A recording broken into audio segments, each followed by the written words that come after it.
तो आज हम बात कर रहे हैं एक ऐसी जगह की जिसके बारे में सोचते ही एक अलग सी श्रद्धा मन में आती है, केदारनाथ धाम। बिल्कुल। हमारे पास जो जानकारी है वो इस जगह के आध्यात्मिक महत्व को, उस अनुभव को समझने में मदद करती है। हाँ। चलिए देखते हैं स्रोतों में क्या खास है। तो देखो, शुरुआत ही होती है इस लाइन से, ये कोई आम जगह नहीं, ये है भगवान शिव का धाम केदारनाथ। ये पंक्तियां तो साफ कर देती हैं कि भाई ये कोई मामूली तीर्थ नहीं है। बिल्कुल नहीं। ये सीधा इशारा है कि यहाँ कुछ खास है, कुछ दिव्य है। हाँ। और फिर वो बात कि यहाँ का हर पत्थर जैसे शिव की कहानी कह रहा हो। हाँ। और हर सांस में हर हर महादेव गूंजता है। सुनने में ही इतना शक्तिशाली लगता है। सही कहा। और स्रोत भी यही बताते हैं, ये सिर्फ मतलब कोई कविता नहीं है। अच्छा। हाँ, स्रोत इस बात पर जोर देते हैं कि ये जगह एक मंदिर से कहीं ज्यादा है। ये आस्था का, विश्वास का एक जीता जागता प्रतीक है। आस्था का प्रतीक। हाँ, जैसे कहा गया ना, ये मंदिर नहीं आस्था का प्रतीक है।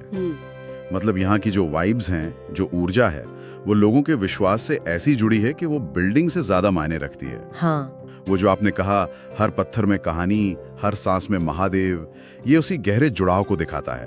प्रकृति और परमात्मा जैसे वहाँ एक हो जाते हैं। हाँ, ये दिलचस्प है कि कैसे माहौल और आस्था घुल मिल जाते हैं। और इससे जुड़ी एक और बात सामने आई है कि जो यहाँ सच्चे मन से आता है, भोलेनाथ उसकी हर मनोकामना पूरी करते हैं। बिल्कुल। ये वाला विश्वास तो बहुत ही गहरा लगता है। हाँ, और ये कोई ऐसी ही बात नहीं है। स्रोत बताते हैं कि इसके पीछे भक्तों की अटूट श्रद्धा है और उस स्थान की जो शक्ति मानी जाती है वो है। सही। पर इसमें एक और एंगल है। सोचिए जरा, बर्फ से ढकी पर्वतों की गोद में, हाँ, वहां तक पहुंचना ही अपने आप में एक तपस्या जैसा है। तो शायद स्रोत ये कह रहे हैं कि वो जो मुश्किल यात्रा है, वो प्रकृति का विराट रूप, वो कठोरता भक्त के मन को साफ करती है। अच्छा। और तब उस सच्चे निर्मल मन से निकली आवाज भोलेनाथ तक पहुंचती है। अच्छा। तो ये सिर्फ मांगने की बात नहीं है। नहीं। उस पूरी प्रक्रिया की, उस माहौल की, उस यात्रा की भी बात है। वो एकांत, वो भव्यता, वो मन को दुनिया से हटाकर सीधे शिव से जोड़ती है। समझ गई। तो मतलब वहाँ का भूगोल, ऊंचे पहाड़, बर्फ, वो मुश्किल रास्ता, ये सब भी उस रूहानी अनुभव का हिस्सा है। बिल्कुल, ये सिर्फ बैकग्राउंड नहीं है। हाँ। ये उस अनुभव को और गहरा और तीव्र बनाते हैं। तो कुल मिलाके स्रोत केदारनाथ को एक ऐसे पावरफुल धाम की तरह दिखा रहे हैं जहां प्रकृति की विशालता, इंसान का गहरा विश्वास और भगवान शिव की उपस्थिति, ये सब मिलकर एक बहुत ही यूनिक, बहुत इंटेंस अनुभव बनाते हैं। आपने एकदम सही पकड़ा।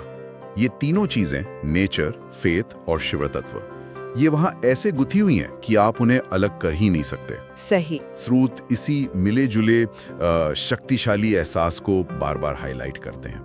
और शायद इसीलिए अंत में वो जो जोरदार नारा है, हर हर महादेव, हाँ, वो सिर्फ एक नारा नहीं रह जाता, वो उस पूरे अनुभव का, उस पूरी ऊर्जा का सार बन जाता है। वाकई ये सब सुनकर रोंगटे खड़े हो जाते हैं। ये सिर्फ एक तीर्थ यात्रा नहीं है, ये तो एक गहरा रूहानी सफर लगता है। बिल्कुल। और ये हमें सोचने पर भी मजबूर करता है ना? किस बारे में?